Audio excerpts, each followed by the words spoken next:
everyone. In this lesson we are going to go through task 1 of the academic writing test and show you what a model answer would look like. Please download and print off the following attachments: the question paper and the blank answer sheet. It is very important in the exam not to open the question paper until you are told to do so. Please write your name and candidate number in the spaces at the top of the question paper and answer sheet.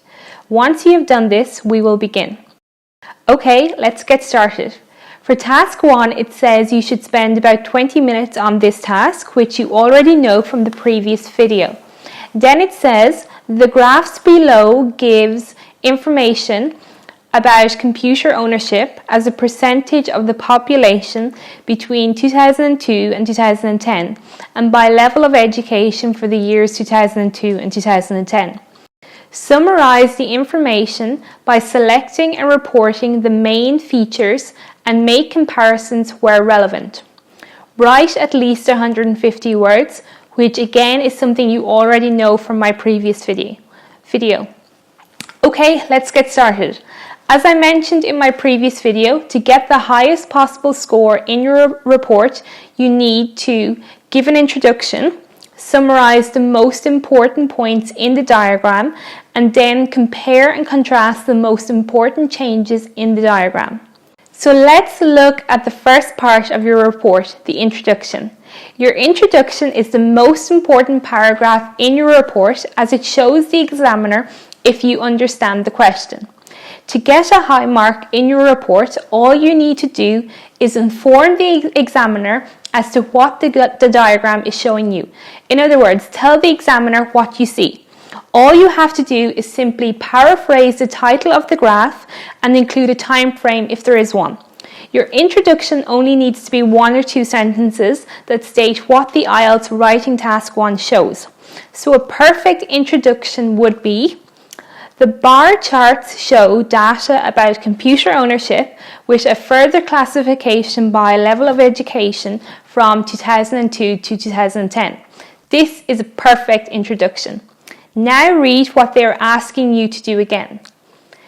They are asking you to summarize the information by selecting and reporting the main features and make comparisons where relevant. In the previous video, I told you that to get the highest score possible, you should give an introduction, which we have, summarize the most important points in the diagram, which they are asking us to do here, and then compare and contrast the most important changes in this diagram, which again is something they are asking us to do here. Let's focus on the second paragraph of our report, summarizing the most important points in the diagram. Here, just simply describe what you see happening. So, for example, a perfect answer would be: a steady but significant rise can be seen in the percentage of the population that owned a computer over the period. Just over half the population owned computers in 2002, whereas by 2010, 3 out of 4 people had a home computer. To do well in task 1 of the writing exam, it is important to be able to understand the information shown in diagrams and graphs. You can see from the bar chart that in 2002, more than 50% of the population had computers. This is why in our report we say just over half the population owned computers in 2002. It is simply another way to say 50% of the population. When we say by 2010, 3 out of 4 people had a computer, we can see this by looking at 2010 on the bar chart and seeing that 70% of the population had a computer. 70 divided by 80 is the same as 3 over 4. So this is where we get 3 out of 4 people, because you cannot have half a person. In our third paragraph of our report, we need to compare and contrast the information shown to us. For this part of the report, you need to analyze the information. In other words, look for similarities and differences, look at the graphs and try to identify what is similar and what's different. And give figures and details. Give specific details by making reference to the data on the graphs. A perfect response to this part would be an analysis of the data by level of education shows that higher levels of education correspond to higher levels of computer ownership in both of those years.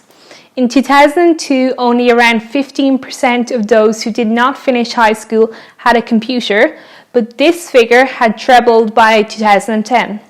There were also considerable increases of approximately 30% for those with a high school diploma or an unfinished college education, reaching 65% and 85% respectively in 2010. However, graduates and postgraduates proved to have the greatest level of ownership in 2010 at 90% and 95% respectively, 20% higher than in 2002. Although it is not necessary to give a conclusion in task 1 of the writing test, I always tell my students to try and give one sentence as an ending to the report. For example, in this question, the ending suggested by the model answer given by IELTS is, the last decade has seen a substantial growth in computer ownership in general. And across all education levels, this is the end of the report. The best way to practice for the writing test of the IELTS exam is to get yourself a set of IELTS exam papers and practice the writing test questions over and over again. I've also attached extra test questions in this lecture for you to practice, so feel free to access them. In the next lesson, we will look at task 2 of the IELTS academic writing test. See you soon.